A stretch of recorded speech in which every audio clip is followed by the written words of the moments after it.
Am I ready for this? This deep dive, it's going to be a little different today. We're not going to be looking at the news or research. Instead, we're looking at just one person's ideas about finding happiness.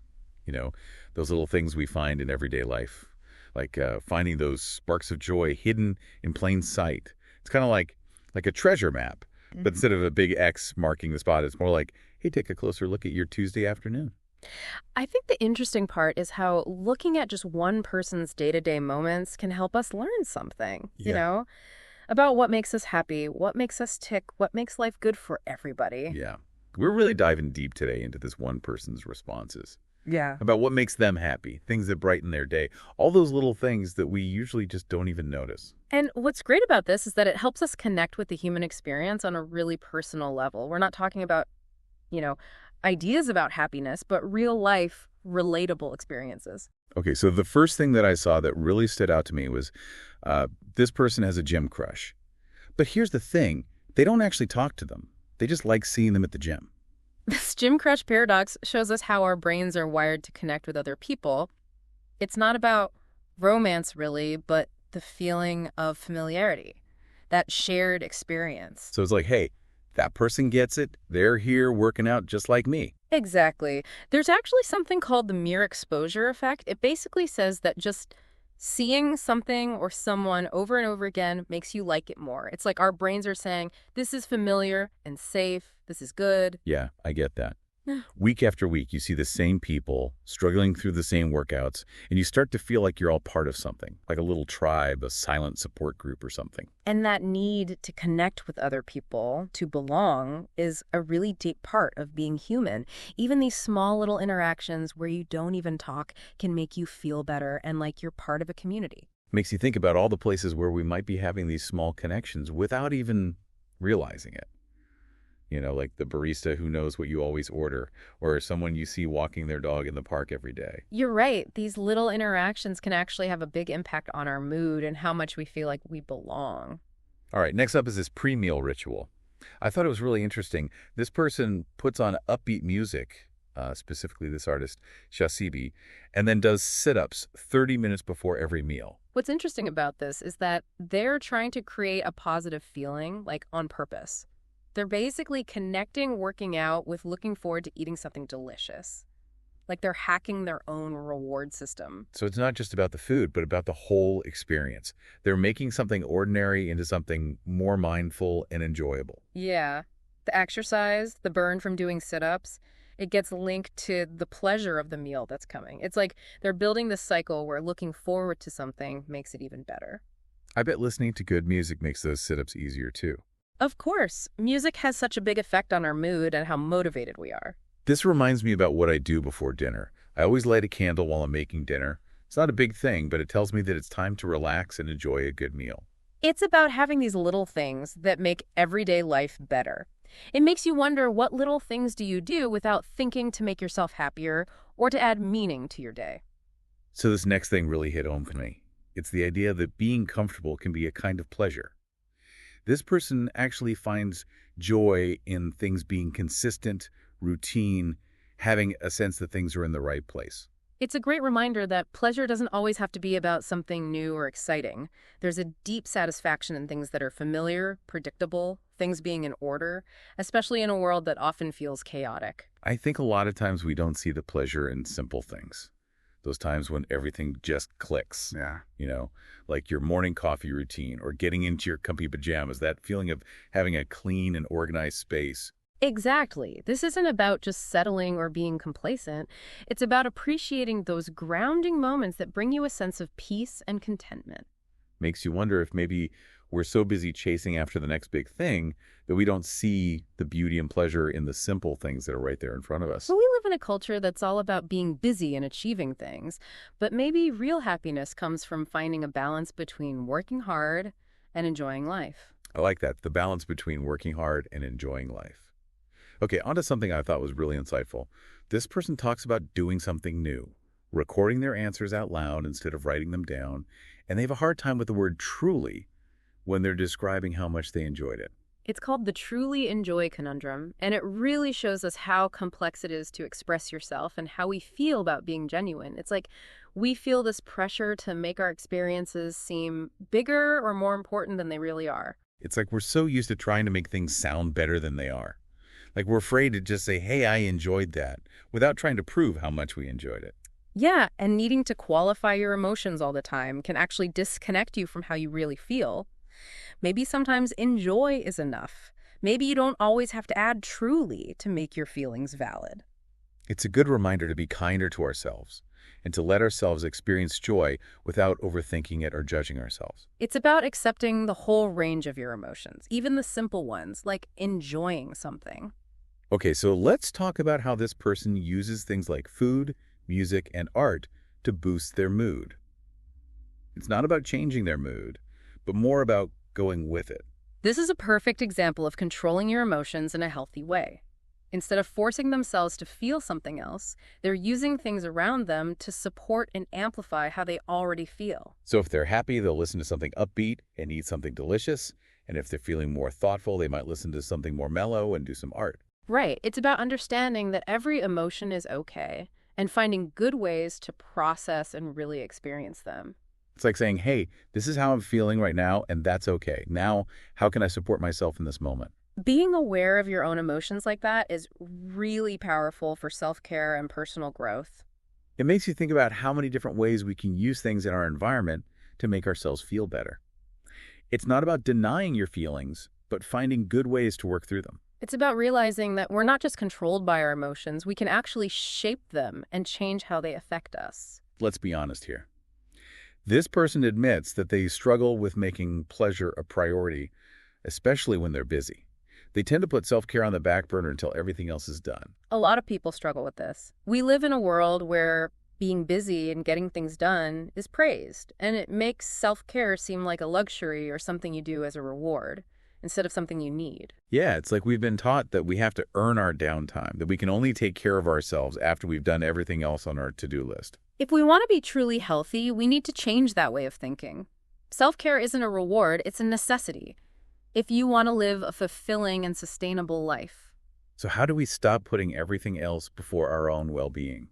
It starts with realizing that even small things we do to take care of ourselves can make a big difference. It's about finding those little bits of joy throughout the day, not just waiting for the end of the day. There's that saying, you can't pour from an empty cup. If we're always running on empty, we'll have nothing left to give to other people, or even to ourselves. Exactly. Sometimes self-care is as simple as listening to your favorite song for 5 minutes, enjoying a cup of tea, or just going outside to breathe some fresh air. Okay, ready for a blast from the past. This next thing is about a photo that captures pure joy. Imagine this. A teenager wearing comfy clothes and just absolutely beaming with happiness while drinking orange juice. This happy orange juice photo is a great reminder of how what we think of as happiness changes as we get older. What made us happy as kids might seem silly or boring now, but it's important to remember that feeling of pure joy, that ability to find the magic in everyday things. It's like we get so caught up in adult life that we forget those simple things that used to light us up. When we connect with those memories, we can find a lot of joy and inspiration. It's about remembering how it felt to experience the world like a kid, with wonder and enthusiasm. It makes me think about all those little moments from our past that still feel so powerful to us. What images from your own childhood make you feel that same sense of pure, unadulterated joy?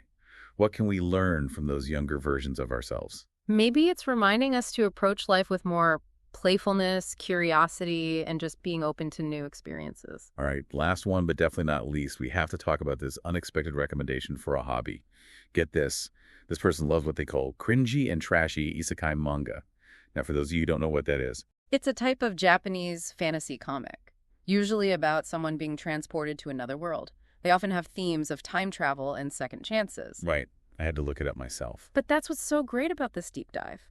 We're looking at all the different ways people find pleasure and challenging our own ideas about what's considered good or bad entertainment.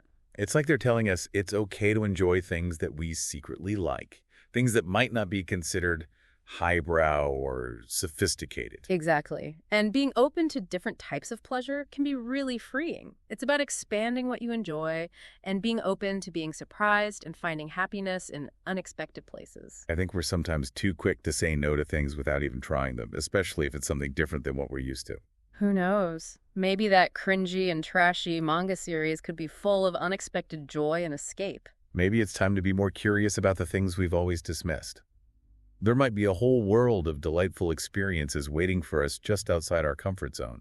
That's what's so cool about it, right? You never know where you'll find your next source of joy. I feel like we've learned so much already from just the first half of this person's ideas. But there's still more to talk about, right? Totally. We've only just scratched the surface. There's so much more to explore and so much more to learn about the surprising and delightful ways people find joy in everyday life. It's wild how something like cringy, trashy isekai manga can lead to a conversation about so much more, like joy, acceptance, and figuring yourself out. You know, when I read that, I was like, hold on, I need to Google this right now. But it's such a good reminder that what people find enjoyable is so personal. What gets one person excited might be totally boring to someone else. And that's totally okay. Absolutely. There's no one right way to be happy. And I think it's really empowering that this person just embraces what makes them happy, even if other people think it's weird or trashy. It's like they're saying it's okay to just be yourself and like what you like, you know? You don't have to apologize for it. Exactly. There's a real feeling of freedom in that. It's about not judging yourself or letting other people judge you and just enjoying things without needing someone else to say it's okay. So looking back at all the different things we've talked about, from seeing a familiar face at the gym to that feeling of pure joy from a childhood memory, it seems like this person is showing us that pleasure isn't something you have to chase after. It's more like a way of looking at the world.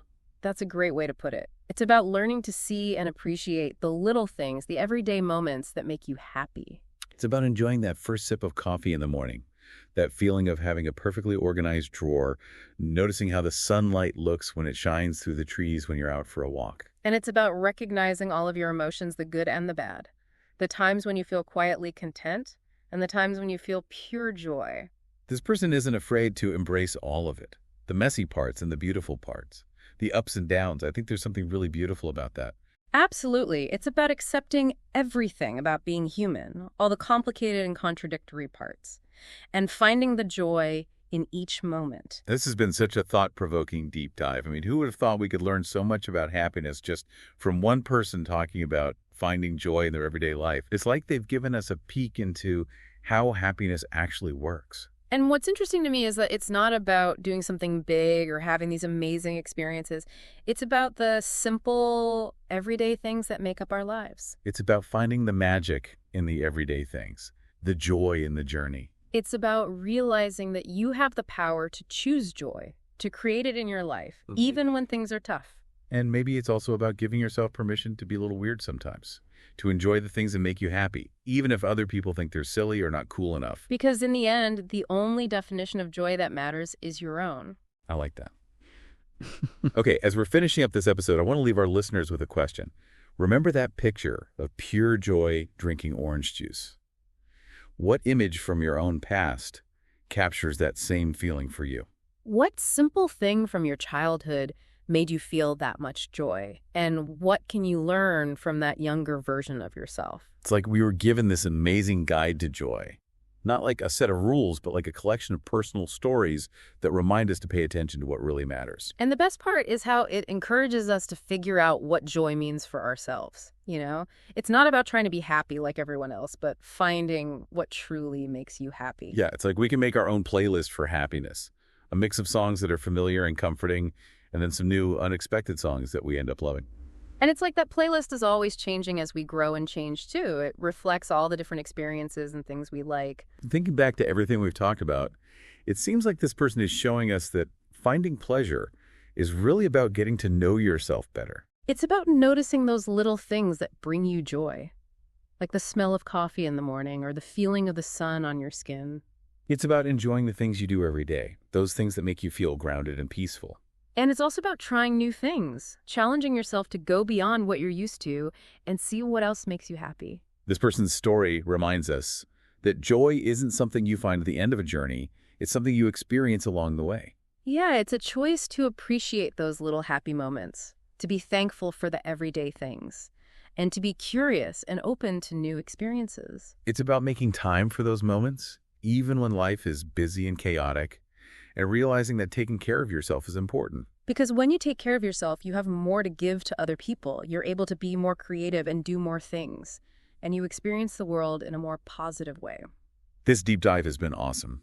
It reminds us that there's joy all around us in simple things like the smell of cookies baking, hearing people laugh, the feeling of a hug, and those peaceful moments we have throughout the day. So as we wrap things up, let's remember all of this.